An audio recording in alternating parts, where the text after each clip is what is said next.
esse Beltrão sempre foi muito unido com o Fernando. E eles realmente, tudo isso que ele fala, dessa beleza dessa amizade, né? E do quanto o Fernando era aventureiro, né? Como ele sempre estava disposto a novas aventuras, né? Tudo que era novo ele queria. Mas ele vai falar então que aí eles vão para a rua, né? E essa rua, de quanto ela é violenta, de quanto existe o abuso, quanto existe a tortura, né? O desrespeito, de toda a crueldade. Não era mais aquela rua da casa do avó e do avô, né? Como, por exemplo, ele diz que a avó era assim, culturalmente grosseira e tudo, mas que era de sabedoria. Era uma mulher de grande sabedoria, assim. Ela tinha uma cultura toda própria dela, né? E isso era muito lindo, isso era maravilhoso, de que isso era a imagem do amor, era a imagem daquele lugar onde ele vinha, era a imagem daquela rua, daquela liberdade, né? Junto com a natureza. E aí ele, quando se transporta dessa fala, lá naquele local, junto com o Fernando, o amigo em Brasília, lá naquela vinda que ele teve que enfrentar, né? Porque ele tinha que vir para Brasília, ele não queria. Ele diz não queria, ele chora, eu não queria. Eu não queria ter deixado tudo isso para trás, o amor, tudo aquilo. E aí, esse momento com a mãe, da violência, e que aquela ignorância, ou aquela, vamos dizer, cultura mais rústica da mãe dele, ele sentia que ela transmitia, era mais ruim, ela era mais odiosa, ela era mais, sabe, ela não tinha aquele escape que a avó tinha para alegria, para o amor, que a mãe dele tinha esse escape para o ódio, para a revolta e para a agressão e a violência. E que isso levou a sair para a rua, e aquela rua de Brasília já não era mais a rua que ele tinha vivido, né? Como criança, na frente de casa, da onde ele vinha. Era a rua já na beira da cidade, né, de Brasília. E aí ele vai falar também que aí essa amizade que surgiu com o Fernando, de como foi importante para eles se libertarem, para eles quererem ganhar o mundo, né? Não ficarem sujeitos àquilo. E ele fala nesse ponto, ele compara a questão das culturas, das religiosidades, das religiões deles. O Fernando sendo de uma família extremamente evangélica e ele de uma família mais voltada para o espiritismo, para o caboclo, para o pai de santo, né?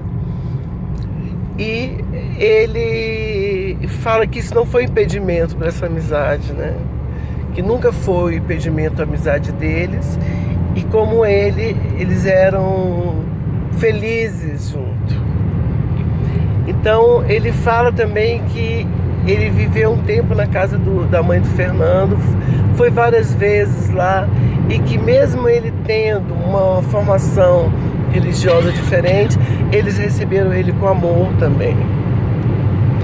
Enfim, a história deles em Brasília, o sofrimento nas ruas, a violação de direito, as várias vezes que ele foi abusado sexualmente, as várias vezes que ele apanhou da polícia, as várias vezes que ele teve que se prostituir. Eles, né, eram um grupo de meninos e que eles faziam isso para sobreviver na rua em troca dessa liberdade. E eu peço para ele falar de uma lembrança, né, que eu tenho dele, eu indo lá lá onde eles eram presos, né, no final da Asa Norte, e ele descreve isso falando que era um dos assistentes sociais lá que cuidavam deles nas celas, né? Que queria abusar sexualmente dele e ele não queria. Ele começa aí nesse momento falar já que ele sabia o que ele queria com o sexo. Ele sabia que era uma questão de sobrevivência, mas que tinha aquelas pessoas com que ele fazia sexo que ele gostava.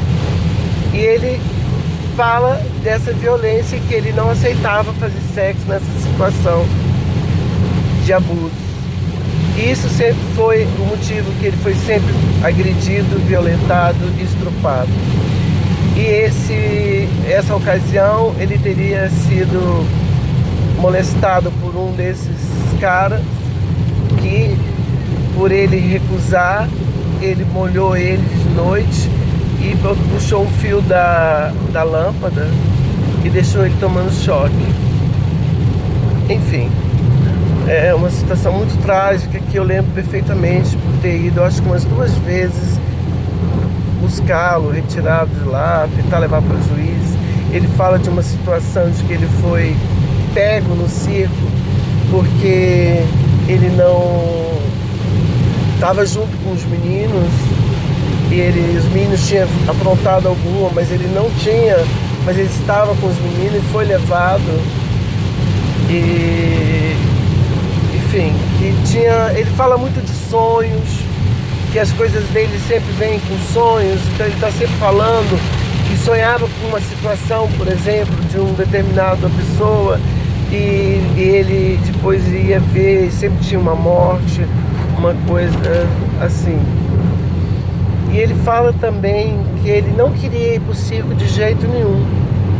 Ele não queria ir para o circo, e aí ali no CDS da rodoviária, ele tinha uma pessoa que atendia ele e por isso ela tentava convencê-lo que seria melhor para ele, que tinha várias atividades interessantes, mas ele se recusava, tipo, como se fosse um caô.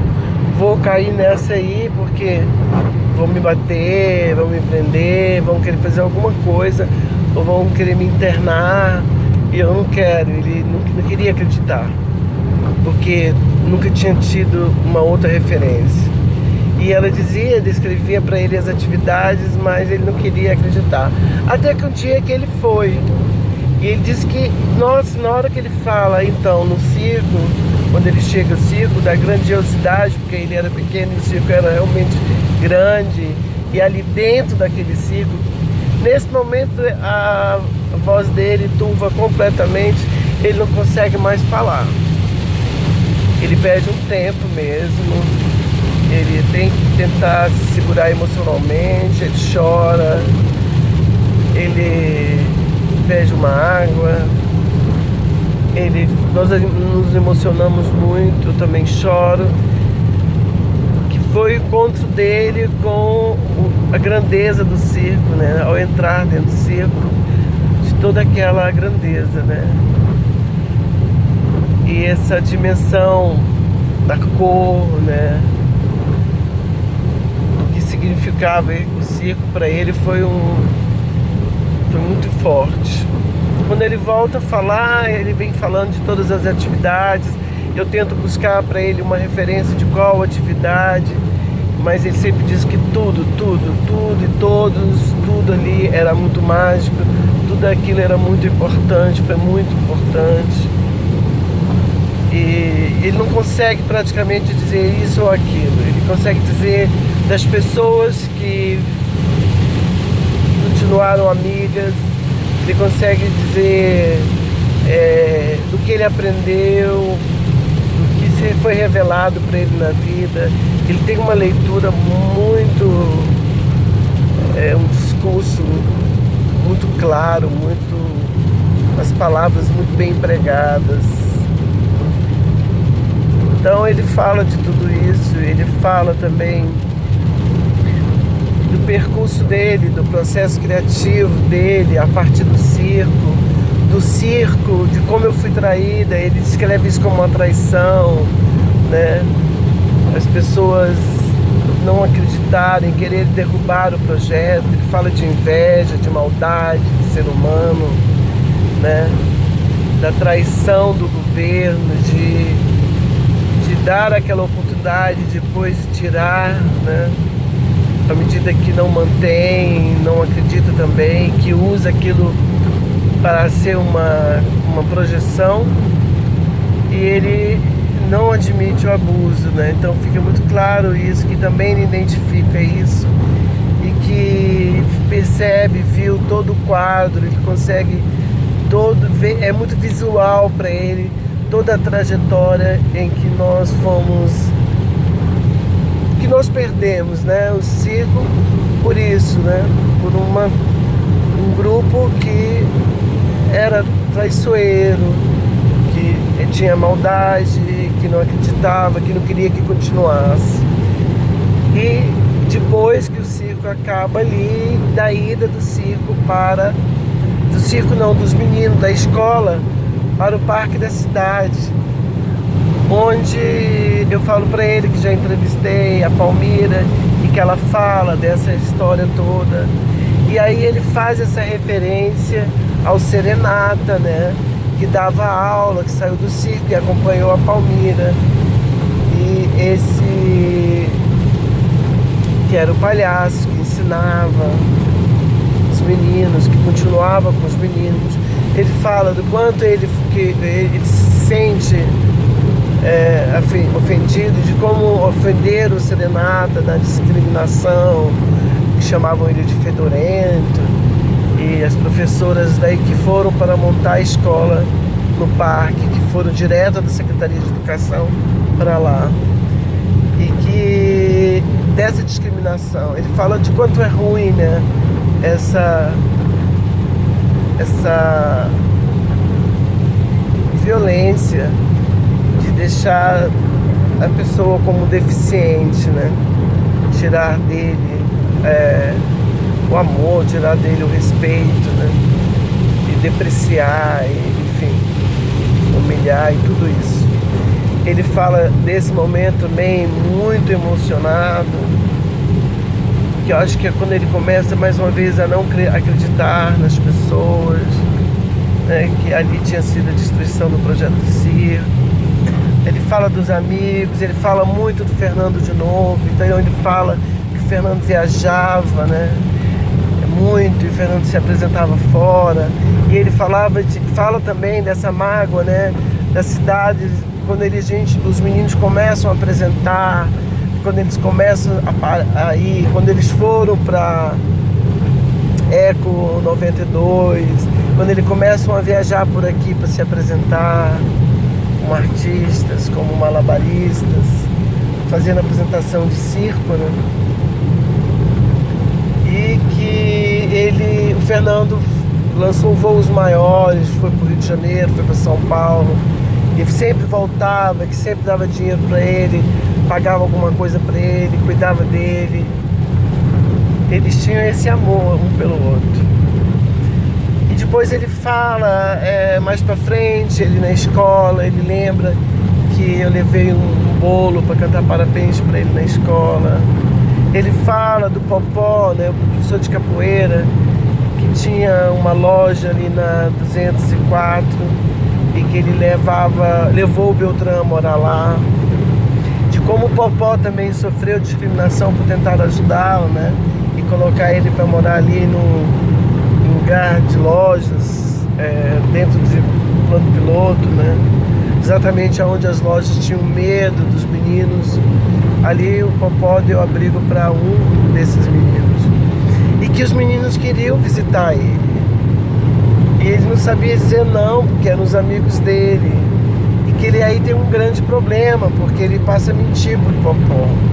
Ele tem muito esse sentimento de que ele não podia ter traído a amizade do Popó, tendo levado os meninos, mas que os meninos chegavam de viagem, das coisas que eles aprontavam, e queriam fazer uma visita, queria estar lá para contar as aventuras. E que nenhuma dessas vezes o Popó volta, chega lá para visitar, e, 100 metros, vire à direita na BR-060.